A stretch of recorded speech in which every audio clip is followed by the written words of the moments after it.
The broad and narrow path. Matthew 7, verses 13 and 14. Enter ye at the strait gate, for wide is the gate, and broad is the way that leadeth to destruction, and many there be which go in thereat. Because strait is the gate, and narrow is the way which leadeth unto life, and few there be that find it. Which path are you walking? Let's look at it next on this episode of the Sound Doctrine Ministries Spiritual Common Sense.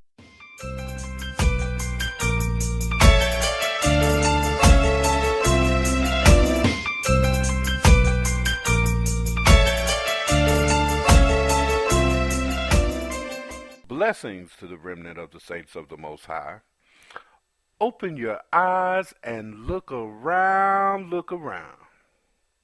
If there are millions that are believing as you believe, that are following and walking the same path you are on the road to destruction. Or do you believe that the Messiah lied? Oh, I know. You think that out of all the people that ever lived throughout history, that you all now are the few that got it right. The devil is a liar. Do not be deceived, my brothers and sisters. Those that came before us were a lot closer to the path of righteousness than we are today. Oh, many don't know it, but we are living in a country that is totally pagan. Everything about Western civilization is against the Father. Everything.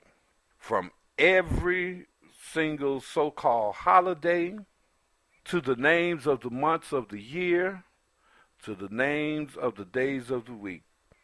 They all honor and are named for pagan deities. You can deceive yourself and say, oh, I don't know what they are honoring them for, but I'm honoring God and Jesus. And you haven't the slightest clue that God and Jesus were invented for the sole purpose of deceiving you. Do you not know that the creator of all things is called Elohim? His name is Yahweh, Jehovah, not God, none of that. Those are titles. Elohim is his proper title. Now, don't get me wrong. In our ignorance, when we are coming to him, he knows that the deception is there, for he is everywhere. But we are in a constant state of growth, of ever learning, ever coming to the knowledge of his truth. And he expects us to grow up and know his truth. That's why we're told to seek his face. Do you know that the only begotten Son who died on the cross for your sins is named Yahshua HaMashiach? Do you know that it was the Roman Catholic Church, to show their dominance over the whole world, that changed the Father's holy day of rest and worship from the seventh-day Sabbath to honor him, to the first-day Sabbath to honor Nimrod, the sun god, on Sunday. And they did this in defiance against the Father, knowing that he had said he would share his glory with no man. And yet here we are, making men and our deities as equal to him. See, my brothers and sisters, when the Messiah was explaining these things, did you ever notice that as soon as he told us about the straight and narrow path, that the next thing he said was, beware of false prophets, which come to you in sheep's clothing, but inwardly they are raving wolves.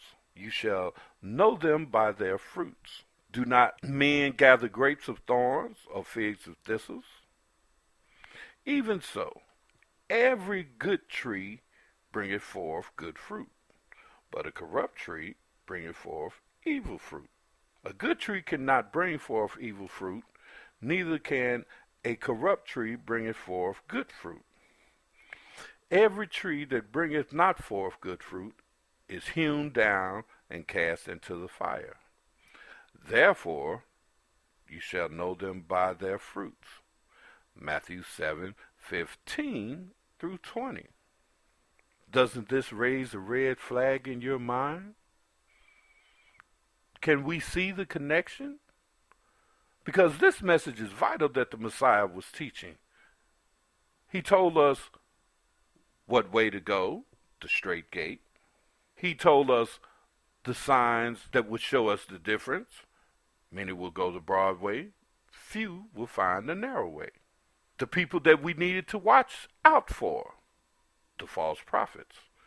And he also told us how to know the difference. You shall know them by their fruits.